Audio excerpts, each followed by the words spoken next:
Hello and welcome to another video where today I'll be explaining what T accounts are within bookkeeping and accounting.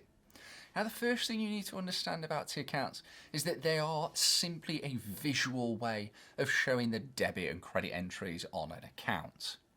Within the accounts of every business we have something called a general ledger, or sometimes referred to as a nominal ledger. Now in this general ledger the business will have a number of different accounts which allows it to record transactions and categorise them based upon their activity. So for example, pretty much every business is going to have some form of sales, purchases and expenses such as rent and rates, insurance and so on. The next thing that is very important to understand is that any account can be debited or credited. However, different types of accounts will behave differently. As an example, if we were to credit sales, it has increased in value, whereas if we debit purchases, then this has increased in value. Now going into the rules of double entry bookkeeping isn't the aim of this video, but if you'd like to learn more about that, then please check out my Learning Double Entry Bookkeeping in 5 minutes video, which I'll leave a link to in the description. But back to my original point, which is that any account can be debited or credited. Now an easy way of visualising this is through what we refer to as a T account, named aptly because it looks like a capital T. We could in theory draw out a T account for every account that we have within our general ledger to be able to record the debits and credits on each account. And I say in theory because this is quite a manual way of doing things, and in most modern day accounting systems it will no longer look exactly like this. However, the principles do remain the same.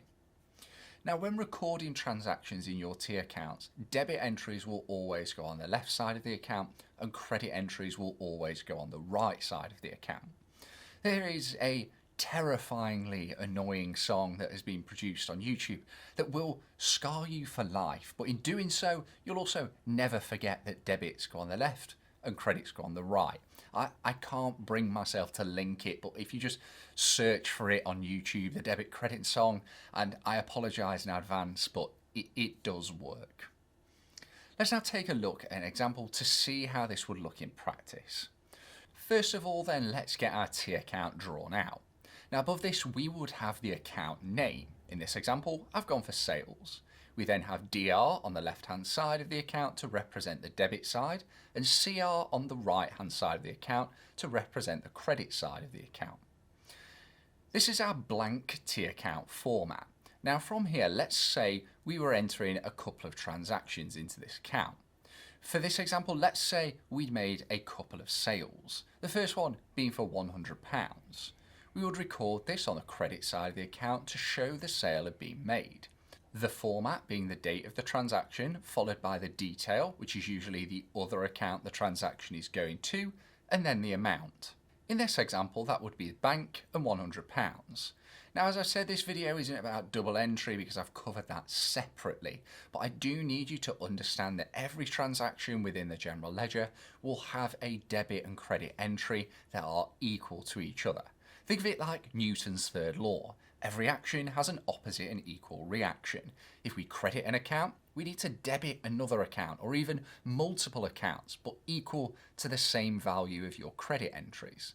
Therefore, the detail would usually be the other account that the transaction involves.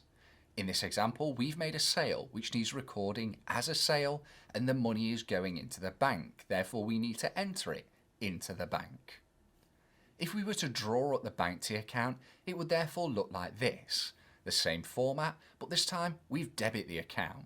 Now if, for example, we wanted to record another transaction, let's say for £250, so the business made a second sale, we would do the same thing but show this underneath our first transaction.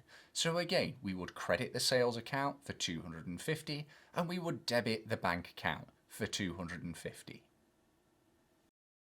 And there we have it. That's how we format T accounts in accounting. If you want to learn more about the next step, which is balancing off our T accounts, I've done a separate video on how to do this, which I'll leave a link to in the description. Thank you very much for watching. I hope you found it useful. And if you have, remember to hit that like button and subscribe to the channel for more accounting videos. Thanks again for watching.